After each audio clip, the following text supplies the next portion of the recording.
Yeah. which deck they want to play, while as... Oh, no, don't tell me that Fwosh again got the... I think she's like 4 for her least favorite deck, the blue-black deck. Yeah. And for people that have just tuned in or are in the queue right now, tell us a little bit more about this blue-black deck and the red-blue deck. The blue-black deck is very, very powerful in terms of like punching for damage, but very fragile. You make one or two mistakes, you're completely out of the game, especially when you have 10 less health to work with. But, oh, let's see if Fwosh gets better luck with this deck.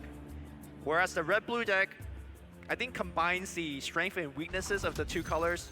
You get these very beefy red heroes like you see here, Bristleback just getting a clean kill, combined with the ultra late game and AoE power of blue. So just really nice combination, a very strong control deck.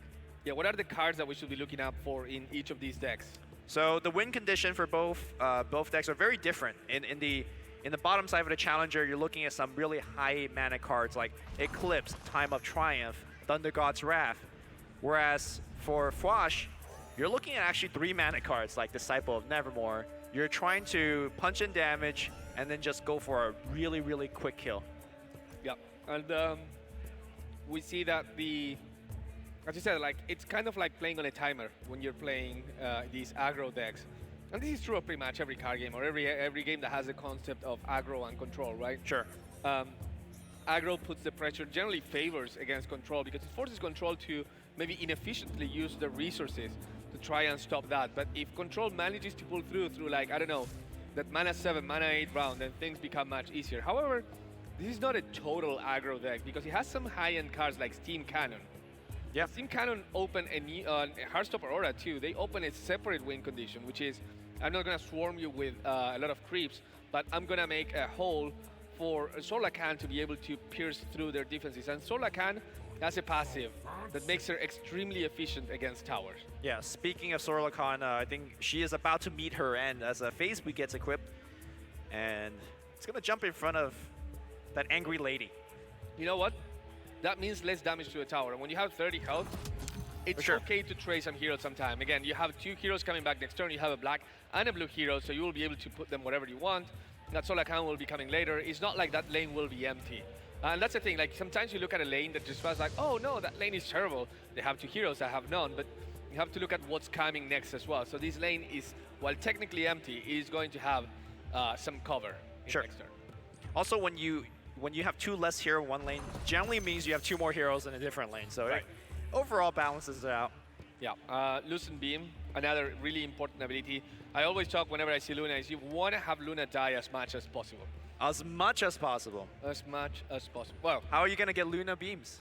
Lucent beams. Oh, I'm saying as an opponent. Oh, yeah. Yes. Okay, so you want to kill Luna as fast as possible because every action phase that she survives, and look at that. Fwosh understands that and immediately goes for that battlefield control that allows you to change the attack of a unit from attacking the enemy in front of them to an enemy to the side. And now they're all ganging up on Luna and just getting this like 7 damage, which is just enough to kill her. And why is it important? Because this passive, as I said, every turn that she's alive at the beginning of the turn, she makes her Eclipse card stronger. Ooh, kind of a misplay here for her opponent, but draws into a Ventriloquy anyways, so could taunt his way out. Yeah, what was the play? Was it Ventriloquy on like... He did Cunning Plan first. I thought he could swap Cunning Plan his Luna with this creep to save it. Yeah. But all according to Keikaku as he drops Ventriloquy and gets out of that jam. That's all you need. And with that now we go into the shopping phase. Our challenger has 7 gold. That's good for getting that Blade of the Vigil, which is fantastic. Fantastic. An aggro deck. Yeah. An aggro deck, especially this aggro deck, is trying to really widen the board. Especially like mid lane is a great example, right? It's a really wide board. You want to do anything that you can to shrink that board, and any kind of AoE damage, cleave is going to be absolutely perfect for that. Yeah, not only that, also after you play that Disciple of Nevermore that gives -2 armor to every one of your units, that 2 cleave becomes 4 cleave, and 4 cleave is scary because it swipes every melee creep there is. Yes. So it makes you think twice before playing Disciple of Nevermore. You can still do it for the extra reach that it will give you, but if you want some sustained damage, your attack power will be heavily diminished by that swiping of the cleaving, killing probably 2 or 3 things every turn. So we got an interesting decision point here for our challenger, Jason Bourne. He could be playing Red Mist Pillager to push for a lot of damage and grow his Red Mist army, or Conflagration to pressure the mid lane. And there's a lot of creeps here. We're going to see a little bit more of a defensive play. He understands that as the game goes longer and longer, his deck is favored. So I like this line of play a lot.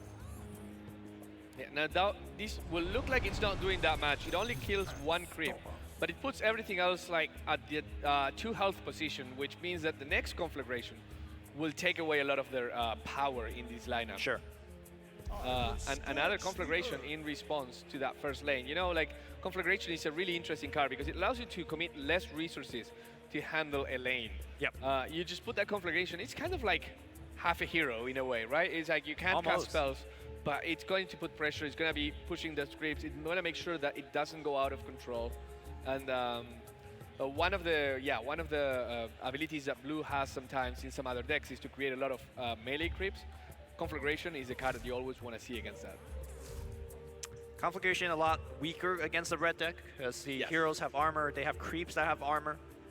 And Cleave is going to be cleaning up all of these creeps. Yeah, and also putting Zeus in a position where he's going to die at the beginning of next turn. So maybe forcing Fwosh to use the healing salve right now. Still not in a good spot. Not in a good spot. Again, really hard to maneuver this aggro deck, especially when you have a health disadvantage like that. Because part of being aggro means that you have to overcommit to a lane. Yes. And overcommitting to a lane means abandoning some other lanes. And that's okay when you have 40 health. But when you have only 30 health, you can't really abandon lanes too early and you can't abandon them too recklessly. That's where the Conflagration helps. But other than that, it's just rough. The good thing for Fwosh is that Solar Can is coming back and she has a Heartstopper Aurora, so she might be able to put her in a place where there might be some space. So for example, that third lane looks pretty tempting.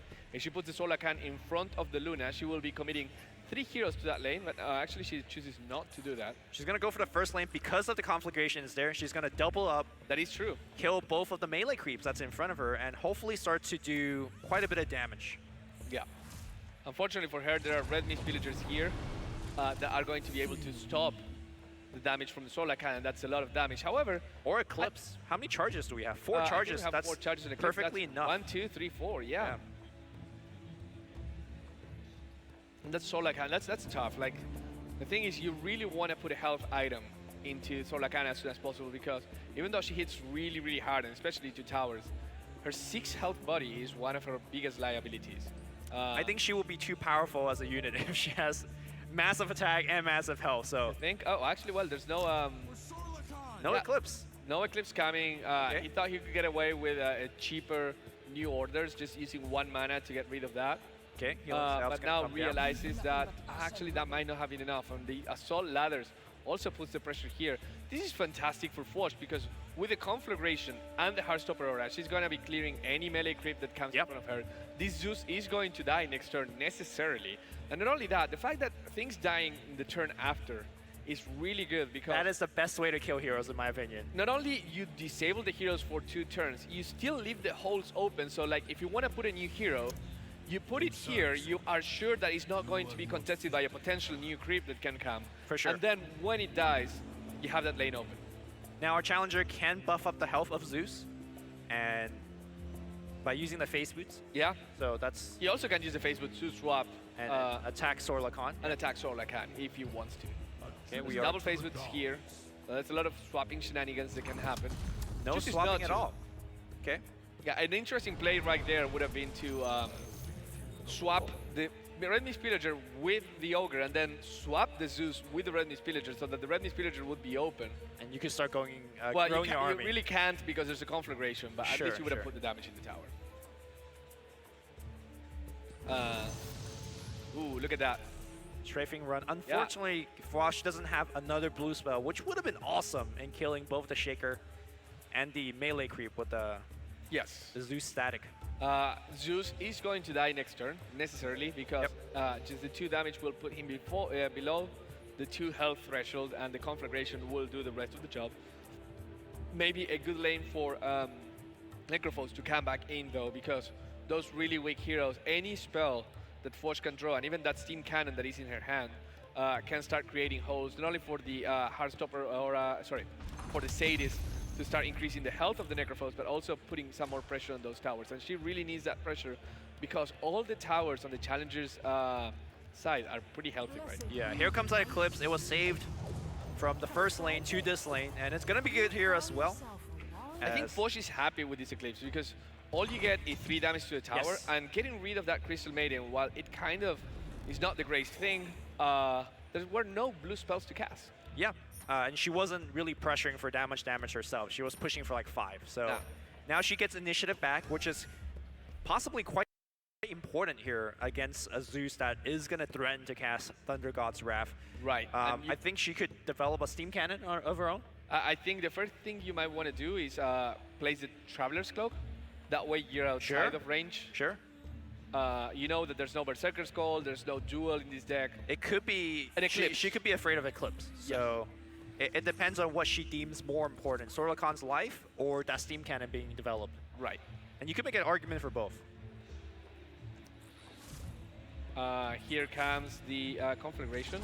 And that again, Eclipse. that's really, really good. So yeah, we'll see what happens right here. Right now, I think, yeah, the two options are Traveler's Cloak, which will require a 6 charge Eclipse to clear. And with 5 charges, you have a small chance of surviving. Actually, a pretty large chance of surviving. You have a 66% chance. And the Steam Cannon, which will guarantee that Sorlacan will die to Eclipse. However, it will also guarantee that you can get rid of the Zeus, or even more importantly, the Bristleback, for example. Okay. She chooses to go for the Steam Cannon. Now, putting herself open to Eclipse and potentially losing on the 18 damage to a tower and just only going to 4. However, that Steam Cannon is there and is going to be there forever. Okay. Here it comes, and yeah, this is the scary thing, right? Like Thunder God's Wrath. It cleans out 2 heroes, but the bright side is, if you look at the towers, none of Fwosh's towers are taking significant amount of damage. Especially if the Steam Cannon. Yeah. Which, look at this, Bristleback has 6 armor now because of that kill. You don't have to be in the active lane, or you don't even have to be in combat for that Baron Brawler to win. As long as the hero blocking it dies, no matter when, you will get the bonus armor. However, armor means nothing against piercing damage, so that Steam Cannon can be a useful tool to get rid of that Bristleback, and that's pretty much what's going to happen. Yep. And of course, the melee creep on the mid lane also currently pressuring the Earthshaker. Here we have some Swapperoonie. It doesn't really help that much. I mean, it makes the Zeus take the damage instead of the Keith, the Bowl. Keith normally is okay taking hits, you know? Yeah. And the Traveler's Cloak is probably the best answer for that. You don't want to Fissure. You don't want to waste your Fissure here. Also, this is one of the best positions for an Earthshaker to be in, because if you deploy a hero, you know it's going to be in front of the Earthshaker, at least close to him. Sure. Guaranteeing that if you have priority, if you have initiative, then you are going to die to... sorry, you're going to get stunned by that Fissure.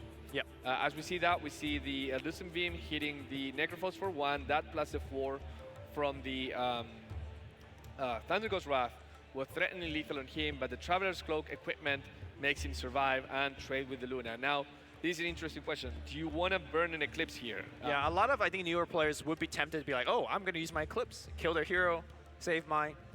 Not necessarily always the right choice, especially... No, definitely not. And the Heartstopper Aurora coming there hurts a little bit, and maybe makes you think about, like, well, do I want the Eclipse now? Because now I'm just one conflagration away from having the deadly combination that we had with Sorlacan, and every time something dies, that Necrophos' health becomes stronger and stronger as well. So chooses not to, gets a +1 health, gets the clear world, and the Heartstopper Aura is now equipped. I think for Jason Bourne, he knows that he could Thunder Gods the hero away from across. So even though there is that combination that you mentioned, he could take care of it from before he even gets there. So Jason Bourne, really patient man, you know? I mean, he is Jason Bourne. He is Jason Bourne. All right, a lot more heroes coming back in now. The threat of this blue-red deck is coming to realization here. Mana 8, Time of Triumph in hand. Can Fwosh do anything to stop this from happening? I don't think so. Well, this deck is not really equipped to deal with... that, sure. Yeah, with Time of Triumph.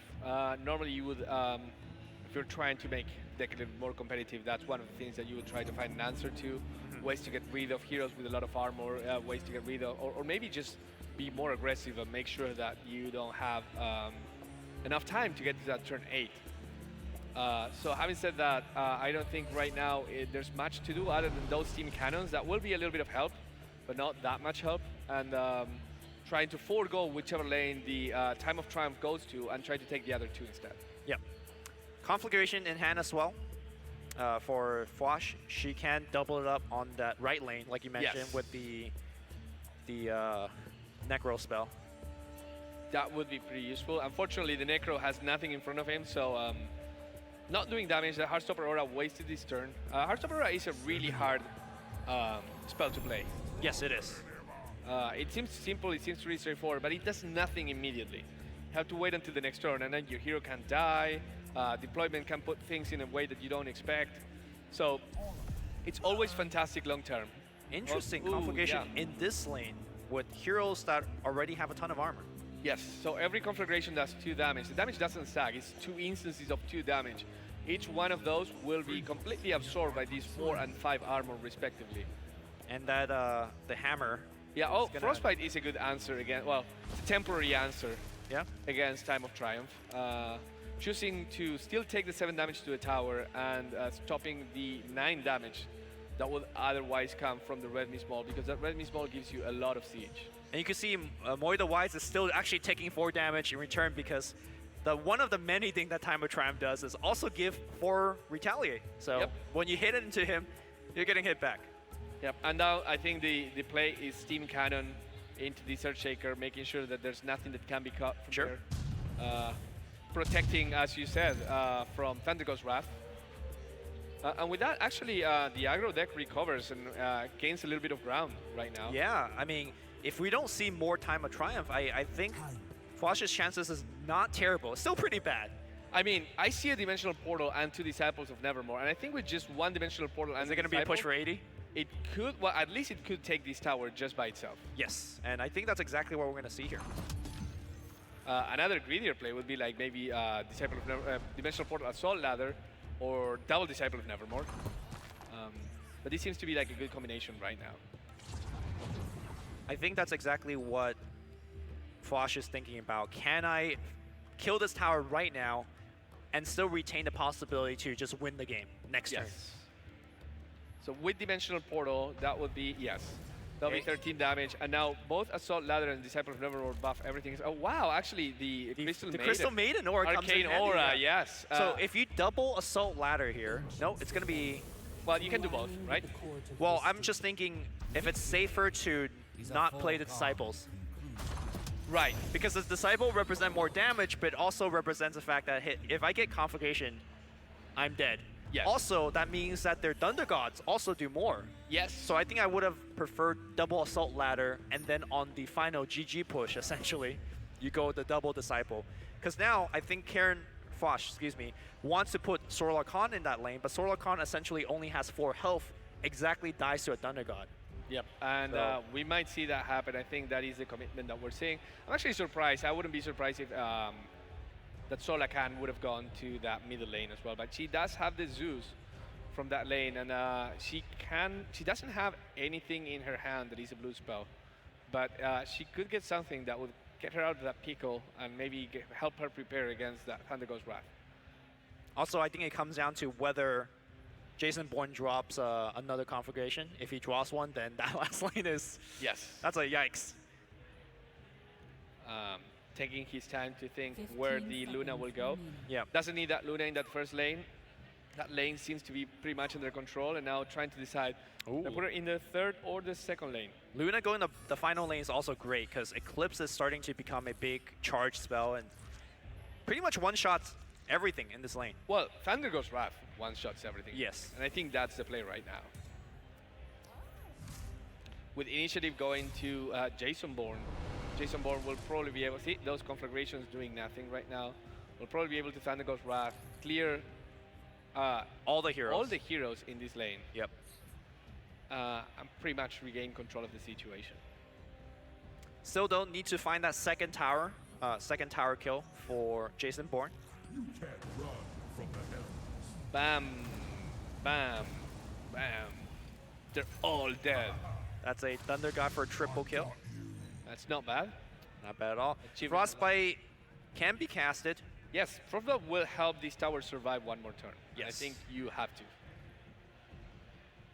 I think she might want to save that Frostbite for the Zeus in mid lane. Might be a very tempting. That is true. There's no hero coming back next turn. That's, again, another... To me, the scariest part of the game is when all my 5 heroes are deployed. Yes, and also when all of them are dead at the same time. that means you have absolutely no control on the battlefield. And that seems to be the case here, or very close to it for Fwosh. Tower is going to go down. She will give it up and retain that Frostbite. In fact, she has Frostbite and battlefield control, but also being pressured by the conflagration. Yeah, that 6 armor on Bristleback feels like it's going out of control. This is just from killing heroes in front of him all the time. Yeah. So with that Frostbite, he is going to be disarmed. That Zeus potentially can survive. But the Zeus is going to die still. Well, to the improvement. To the conflagration next turn. Yeah. So almost maybe would have been better if this Zeus died for her to die. Yeah, it's a tough one right now. I guess you can still battlefield control and move the. No, that doesn't help anything. You can stop 2 damage from the tower by battlefield control into the creep. You can Kinfolk Musket the Zeus and kill this creep. I think I would battlefield control Jason Bourne's melee creep that's attacking my building for 2 right now into my melee creep. I feel like you just do anything to hold on. Interesting. I was thinking, what if you move battlefield control Jason Bourne's creep into Zeus so that Zeus dies this turn. Okay. And then you Kinfolk Musket. Sure, you save it. And you kill it, so you actually trade and you save 2 creeps. Yeah, that's a great. Well, are we actually saving creeps against conflagration? That is true. This conflagration is just working.